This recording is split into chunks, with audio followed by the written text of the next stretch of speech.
Good afternoon. I've been traveling a bit, so I would rather stand and try to beat my jet lag so that I don't fall asleep. From the very morning, and I've been observing two of our fantastic organizers, Sonam Fasila and Divesh Anandla, planned this very well. They rushed all the first three panels to finish on time. So we have all the time in the world. So I asked them, what's our time limit? They said, there is no time limit. We have the whole panel, and dinner starts only at 7. So is it 4:50? To 7 we can go on. So that's why I also decided to stand so that I'm away from the moderator, so I can pretend not to see whenever he requires necessary, etc. like that. So thank you for hosting the event. And what I'll try to do is, look at the topic. It's geopolitics, succession, reincarnation. I'll try to talk reversely, okay? Because we have two fantastic speakers, and I was telepathically trying to guess what they might speak.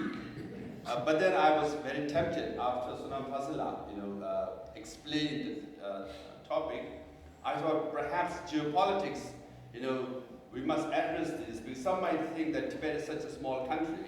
It is not. If Tibet was an independent country, it's almost like 12 or 13 largest territory in the world.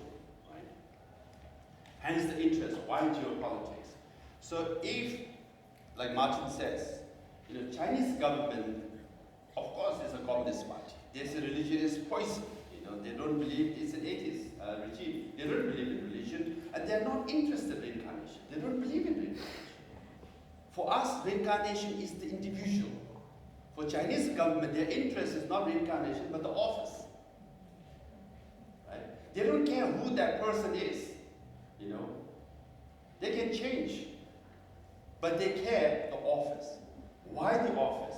Because His Holiness the Dalai Lama's influence ranges from Ladakh to Himachal to Nepal, Sikkim, Bhutan, all the way to Arunachal Pradesh. Whole of Himalayan belt, most sensitive area between India and China presently. If you control the office of Dalai Lama, you can influence the Himalayan region to lean more towards China than towards Tibet or India. Now up north is Tibet. You control the office of Dalai Lama, you can control Tibet. And what is Tibet? Tibet is very rich in water. Right? 6 of the 10 largest rivers of Asia flow from Tibet. 136 different kinds of minerals. 75% of uranium, lithium reserve of China is in Tibet. So that's why they want to control minerals. They want to control water. That's why Tibet. And up north is Inner Mongolia. Also majority Buddhists, and they follow Dalai Lama as their teacher. They want to have control or influence over Mongolia, or rather continue to sustain their influence over Mongolia. Why? 90% of the rare earth of China is in Inner Mongolia. Now, rare earth is weaponized by the Chinese government. They are pressuring whole Western world. America also is quite weak on this, because without rare earth, you cannot have phones, satellites, missiles, any technology now. But 90% of the rare earth is in Inner Mongolia. So when China is weaponizing globally about rare earth, is Inner Mongolia rare earth? Now you have the office of Dalai Lama, you can influence Inner Mongolia.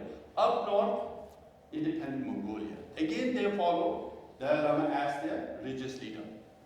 So again, look at the landmarks from Himalayan region to Tibet to Inner Mongol, Outer Mongolia. Up north of Mongolia, Buret, Tuva, and Kamik, 3 republics of Russia, are also Buddhists. They also follow Dalai Lama. Can you imagine the influence of the office of Dalai Lama? That's why they want to control the office of Dalai Lama. Now, Buret, Kamik, and Tuva.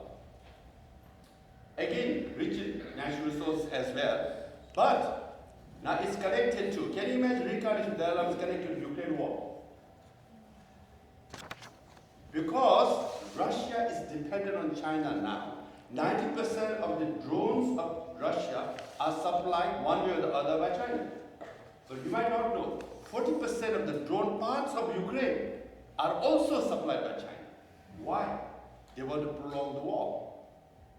You prolong the war in Ukraine, that means you drain Europe, including UK. It's coalition of the willing, and there's war fatigue, and you exhaust all your resources.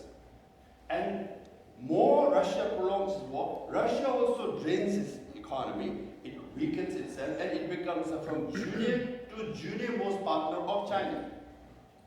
Right?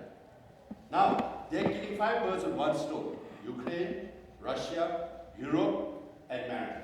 If there is an invasion of Taiwan, some say it is going to happen, but some say 2027, anytime, Europe and NATO will not be in position to support because they say we are so exhausted with Ukraine war. We don't want to touch Taiwan. And America, with 28 countries in Europe, is not able to defeat Russia. In Asia, how many countries will support America? 4 or 5 at most.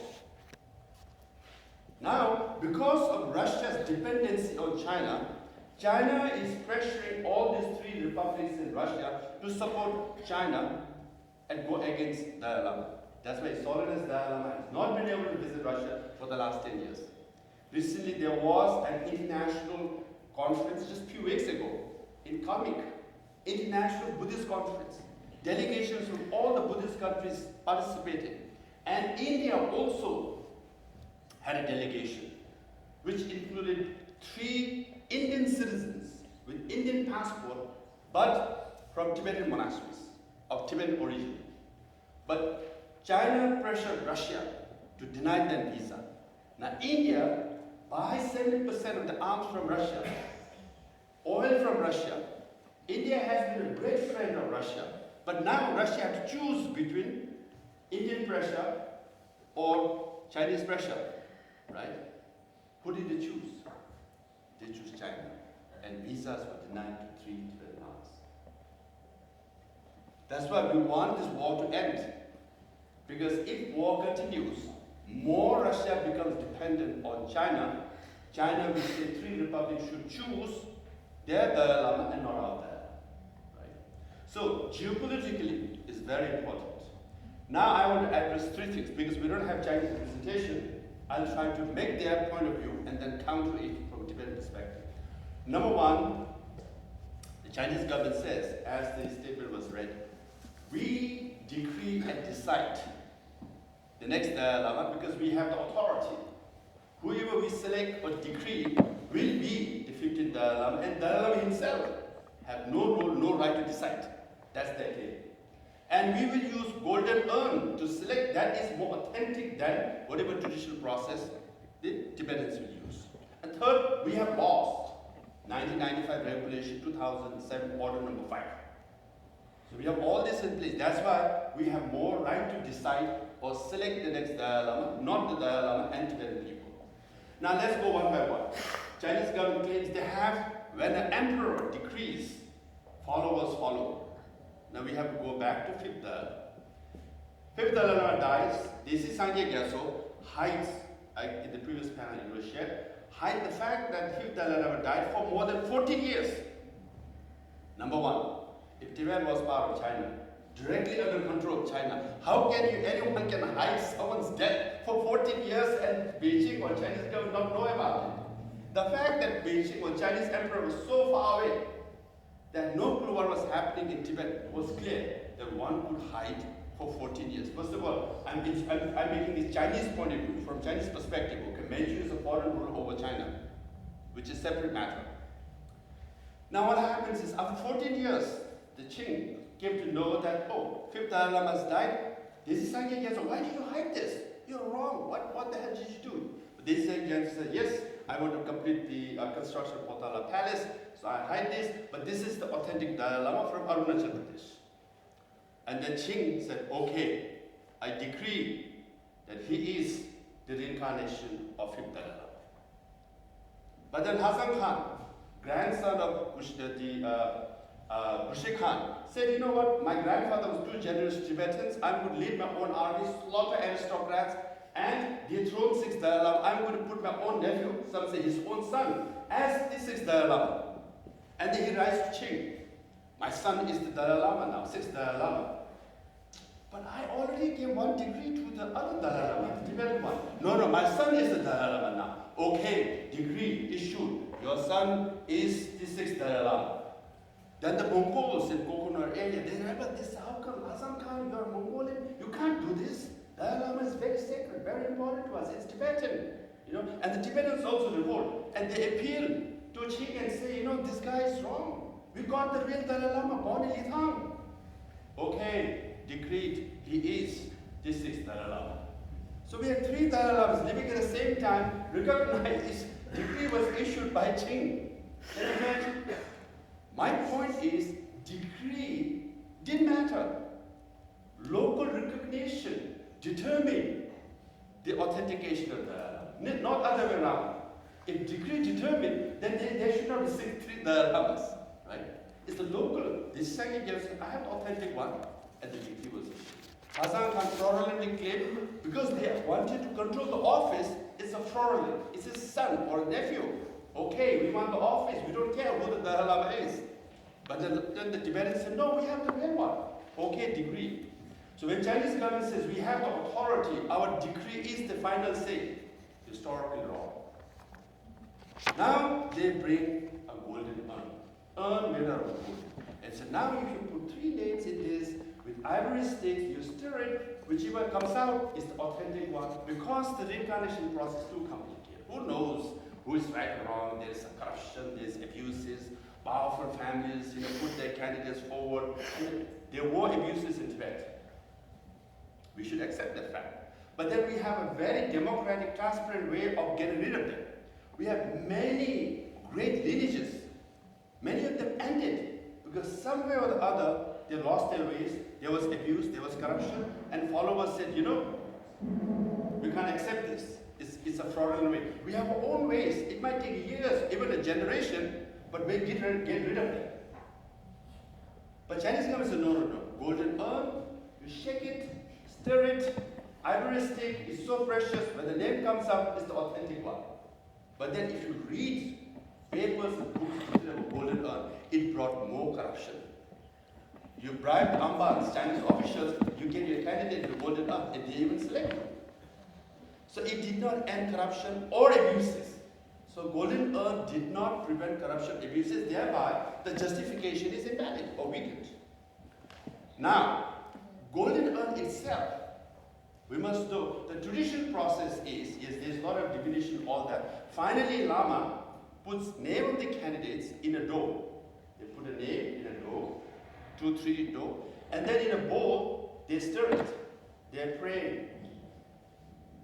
And they stir it, when the name pops up, they say, okay, this is the reincarnated Lama. That's a traditional way.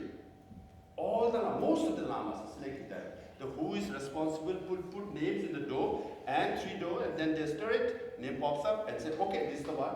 Or they will try again and do it. So what golden urn did was they just changed the material from the bowl to an urn, dough with ivory stick. Now if you change the material, can you say I've introduced a totally new procedure? This is a new procedure, and hence, I have modernized the Tibetan selection process, and this is the legitimate one. No, they just changed the material.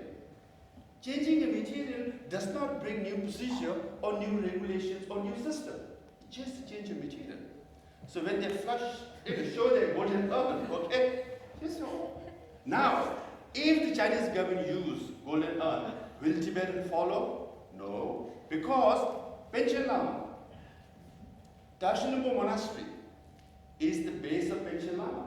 When he died, Chinese government appointed a search committee led by Chalen Rinpoche of Dashanambo Monastery. And they went and did all the search committee. Right? Finally, they narrowed down and said, you know what? Gendin Chogi Nima is the Panchen Lama. Recommended by Chalen Rinpoche, the name was sent to His Holiness Dalai Lama in India, and Dalai Lama also did divination and said, you know what? Yes, Gendin Chogi Nima is the Panchen Lama. We must remember this.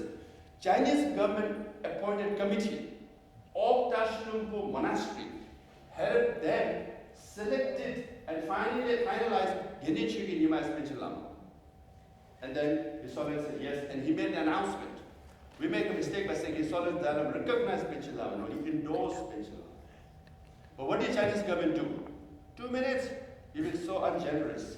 In front of Kalpana Rinpoche, compassion, kindness. You can't just go corporate and stick things like that, right? Now, let's have a popular vote. Should I continue? No.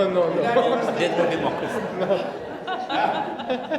No democracy. So,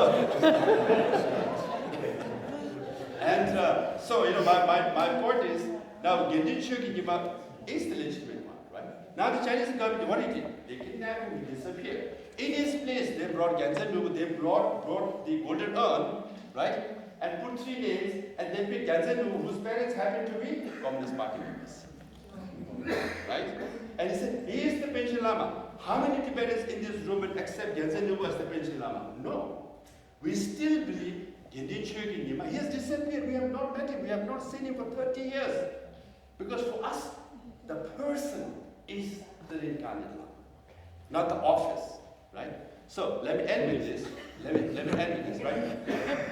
So golden urn doesn't matter. Now finally, there's order number 7 and order number 5. My point is till 1990, there was no laws regulating reincarnation. When Panchen Lama died in 1990, when His Holiness Dalai Lama got Nobel Peace Prize in 1990, Chinese government, we need laws. And then they brought laws. So laws were brought way later. So there were no laws from 1951 till 1990, more than almost 40 years. There were no laws. So laws were brought post facto to justify their previous action. So laws, no validity. Golden urn, no validity. Decree, no validity. Thank you.